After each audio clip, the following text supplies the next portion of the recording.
And I was most importantly looking for a partner who is a young person. And Nicole is only 38 years old.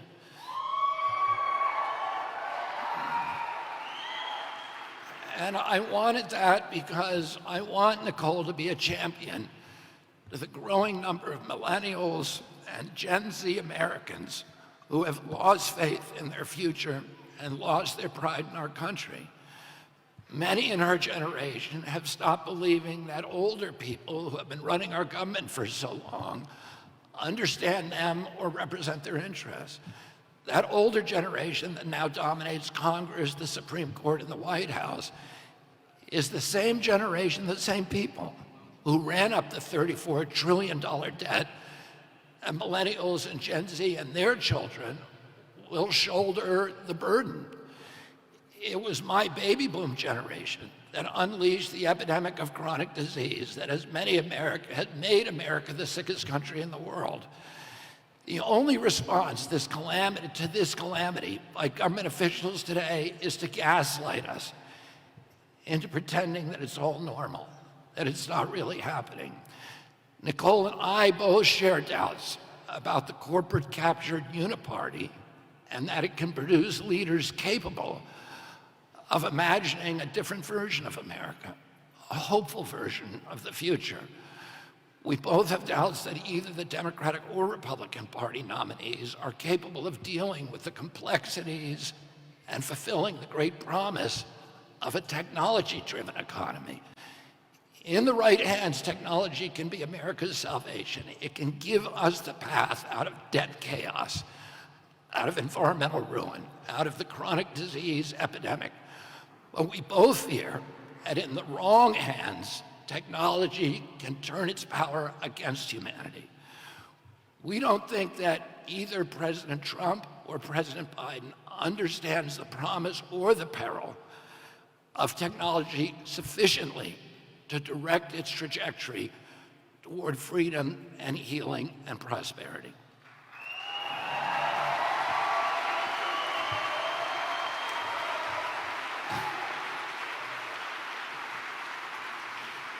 And we're now witnessing this dismaying contest between the two oldest presidential candidates in history.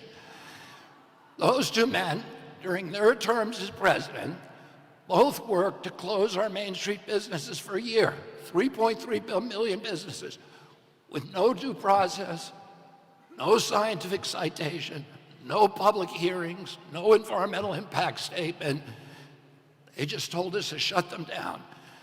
Those policies that both of them engineered transferred $4 trillion from the middle class to this new oligarchy of billionaires. They created 500 new billionaires in 500 days, a billionaire a day.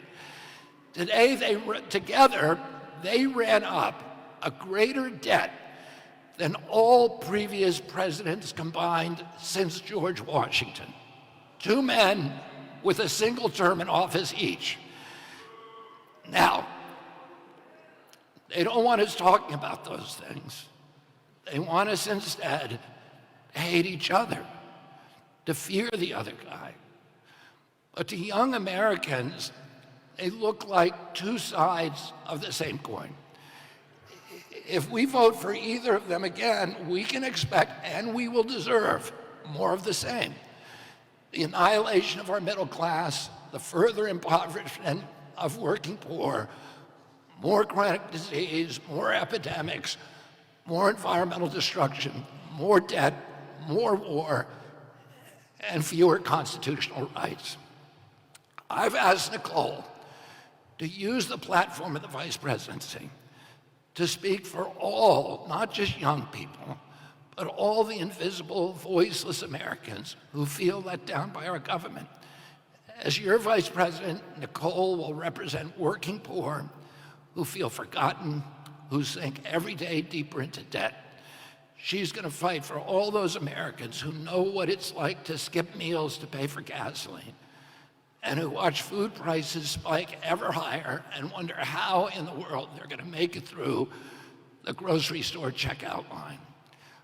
I want her to stand up for the children who are receiving substandard educations and for the veterans who are feeding their families in soup kitchens and for the 1.1 million American children whose parents served in Afghanistan and Iraq and who silently struggle with PTSD and with traumatic brain injury.